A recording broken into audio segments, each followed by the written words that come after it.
معزز سامعین کرام، آپ سن رہے ہیں تیار اردو چینل پر مرتضی احمد خان میکش کی کتاب اخراج اسلام از ہند، سب ہیڈنگ جناب غلام حسین امرتسری کا بیان۔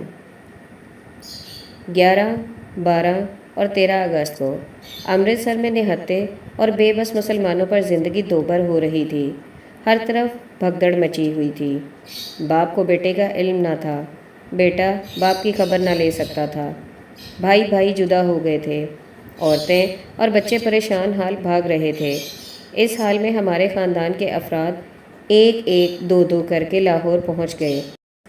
امرتسر سے لاہور تک پہنچنے کی تکلیف کا بیان کرنا بہت مشکل کام ہے۔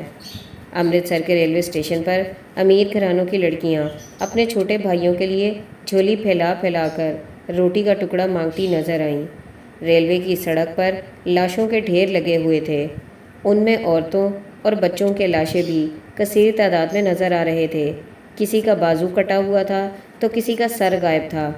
بعض کی صورتیں زخموں کے مارے اس حد تک مسخ ہو چکی تھیں کہ پہچانی نہیں جا سکتی تھیں۔ ہم لاہور پہنچے تو میرے والد صاحب کا سراغ کہیں نہ مل سکا۔ نوائے وقت میں اشتہار دیا تو ہمارے محلے کے ایک مہربان نے حقیقت حال کی اطلاع دی۔ انہوں نے لکھا کہ جس وقت محلے کے تمام لوگ بھاگ چکے تھے اور میں بھاگا بھاگا آ رہا تھا تو میں نے تمہارے والد فضل الدین کو دیکھا کہ گولی لگنے کے باعث زخمی ہو کر گرے پڑے ہیں۔ انہوں نے گرتے ہی پانی مانگا۔ میں قریب کی مسجد سے پانی لایا تو گولیاں زیادہ تیزی کے ساتھ چلنے لگیں، اس لیے میں انہیں پانی نہ پلا سکا۔ اتنے میں ایک سکھ نے ایک اور گولی مار کر انہیں شہید کر دیا۔ یہ حادثہ 15 اگست کو وقوع پذیر ہوا، جبکہ ماہ رمضان کی 26ویں تاریخ تھی۔ سب ہیڈنگ مجیٹ، ضلع امرتسر اور فتح گڑھ ضلع گرداسپور کا نواحی علاقہ۔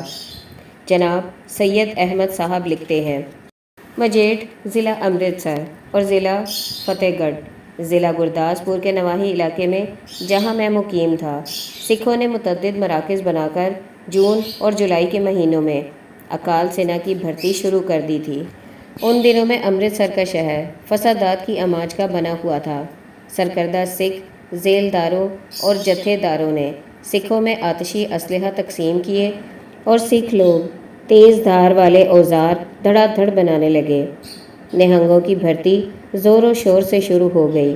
میں نے سکھوں کی ان خفیہ جنگی تیاریوں کے متعلق مسلم اخبارات، مسلم لیگ وائسرائے، گورنر پنجاب اور قائد اعظم کو اطلاعات بھیجیں۔ خفیہ پولیس کو صحیح حالات بتائے، لیکن حکومت پنجاب نے نئے نہنگوں کو خلاف قانون قرار دینے کا اعلان کرنے کے سوا اور کوئی کارروائی نہ کی۔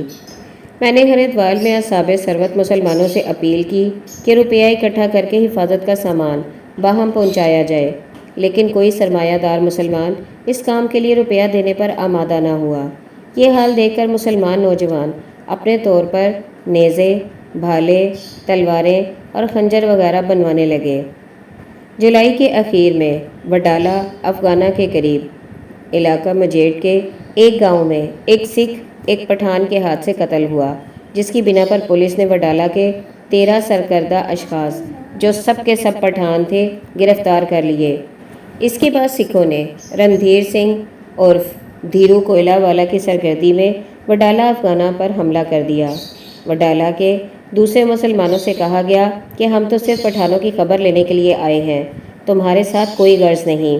وڈالہ کے سرکردہ پٹھان تو گرفتار ہو چکے تھے، باقی ماندہ نے سکھوں کا مقابلہ کیا۔ 17 سکھ مارے گئے اور لڑائی میں 4-5 پٹھان شہید ہوئے۔ سکھوں کی تعداد 1000 نفوس سے زیادہ تھی اور مقابلے میں صرف 11 پٹھان لڑ رہے تھے۔ 4 گھنٹے جنگ ہوتی رہی۔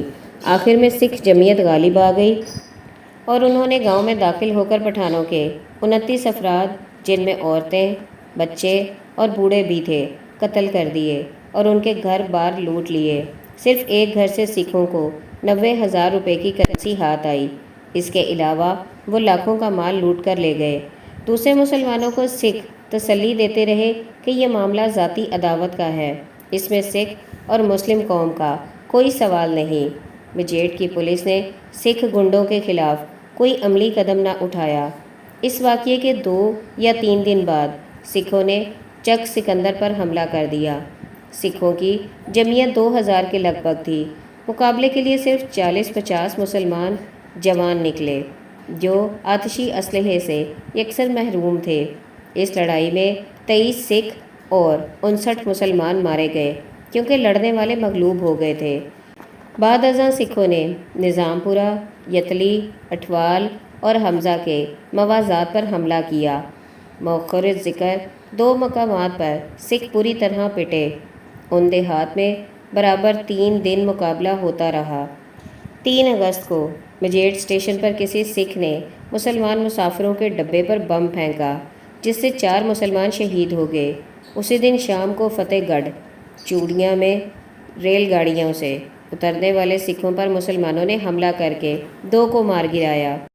9 اگست کو دبلا تیجا ضلع گرداسپور میں سکھوں نے شب خون مار کر 1 مسلمان مرد، 2 عورتوں اور 5 بچوں کو شہید کر دیا۔ اس جگہ ایک سکھ بھی قتل ہوا جس کی لاش کو سکھ اٹھا کر رمداس لے گئے۔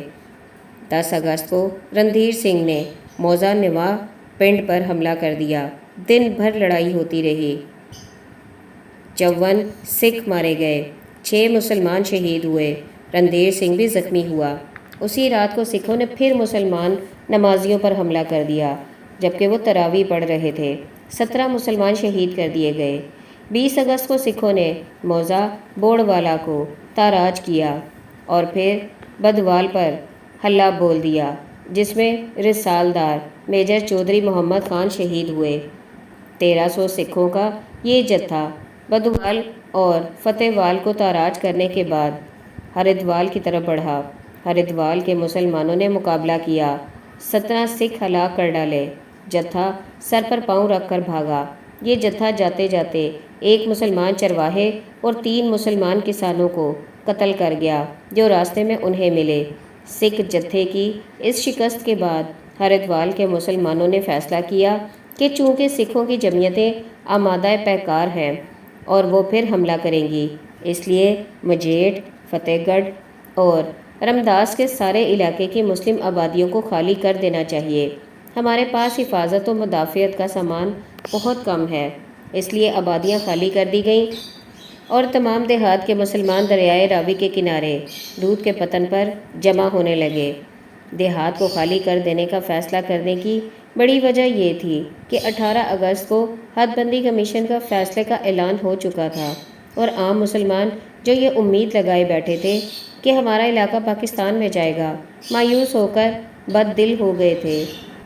بدھ کے پتن پر مسلمان پناہ گزینوں پر سکھوں کے حملے کی تفصیل آگے بیان کی گئی ہے۔ سب ہیڈنگ: رمداس ضلع امرتسر کی سرگزشت۔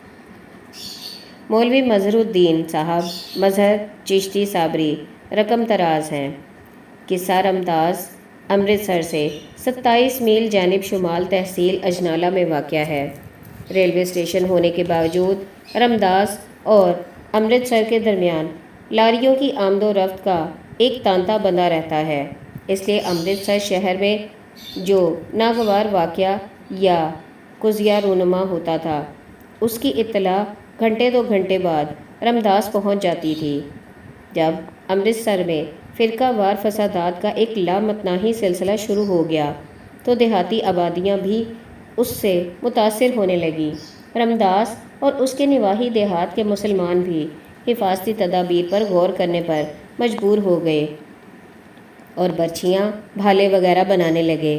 یہ کیفیت ماہ جون کے آغاز ہی سے رونما ہونے لگی تھی کیونکہ رمداس کے گردوارے میں گرد و نواح کے سکھ ہزاروں کی تعداد میں جمع ہو کر جلسے کرنے لگے تھے اور ہر روز شام کے وقت مسلمانوں کو مرعوب کرنے کے لیے ست سری اکال کے نعرے لگایا کرتے تھے۔ جمعے کے روز رمداس میں مسلمانوں کا بھی کافی اجتماع ہو جاتا تھا کیونکہ گرد و نواح کے دیہات سے اکثر مسلمان نماز جمعہ پڑھنے کے لیے وہاں آیا کرتے تھے۔ مسلمانوں کے خطیب اور مقرر بھی خطرات کے پیش نظر مسلمانوں کو حفاظتی تدابیر اختیار کرنے کی تلقین کرتے رہتے تھے اور مسلمان بھی اللہ اکبر کے نعرے لگاتے تھے۔ اس طرح کشیدگی ترقی کرتی گئی۔ غالباً آغاز جولائی کا ذکر ہے کہ ایک شب نماز عشاء کے بعد رمداس کی فضائیں خطرے کے الارم یعنی نوبتوں اور نکاروں کی گونج سے معمور ہو گئیں، اور آدھے گھنٹے میں رمداس کے ارد گرد کوئی 5,000 مسلمان جمع ہو گئے۔ رمداس کے ذی اثر مسلمانوں نے انہیں پیش دستی کرنے سے منع کیا اور وہ سب واپس لوٹ گئے۔ ان کے جانے کے بعد اطلاع ملی کہ سکھ کوئی 1.5 گھنٹے تک حملہ کریں گے۔ مسلمان پہرے دار اپنے اپنے محلوں کے آگے اور کچھ شہر سے باہر متعین تھے۔ انہیں ہوشیار رہنے کے لیے پیغام بھیج دیا گیا۔ 1 بجے شب کے قریب سکھوں نے گردوارے میں نوبت بجائی اور نعرے مارنے لگے۔ مسلمان اکٹھے ہو گئے اور نعرے بلند کرنے لگے۔ اسی رات کو تصادم ہو گیا ہوتا، لیکن تھانے دار نے جو مسلمان تھا مسلمانوں کے اجتماع کو منتشر ہونے کے لیے کہا۔ اس واقعے کے چند روز بعد رمداس کے سکھ اکابر نے قصبے کے مسلمان شرفا کو دعوت بھیجی کہ صلح و امن کی بات چیت کرنے کے لیے گردوارے میں آئیں۔ یہ دعوت قبول کر لی گئی۔ صلح کے جلسے میں سکھوں کی طرف سے سنت سنگھ سادھ اور نریندر سنگھ ساکن شام پورے نے، اور مسلمانوں کی طرف سے میں نے اور سید کفیل شاہ صاحب نے تقریریں کیں۔ تقریروں کا محصل یہ تھا کہ رمداس وہ مقام ہے جہاں بابا بڈھا، سید شاہ حبیب دانا اور دیگر سکھ اور مسلمان بزرگوں نے پریم اور گیان دھیان کے نغمے آلاپے ہیں۔ اس لیے یہاں کے سکھوں اور مسلمانوں کو عہد کر لینا چاہیے کہ وہ اپنے قصبے کو فتنہ و فساد سے محفوظ رکھیں۔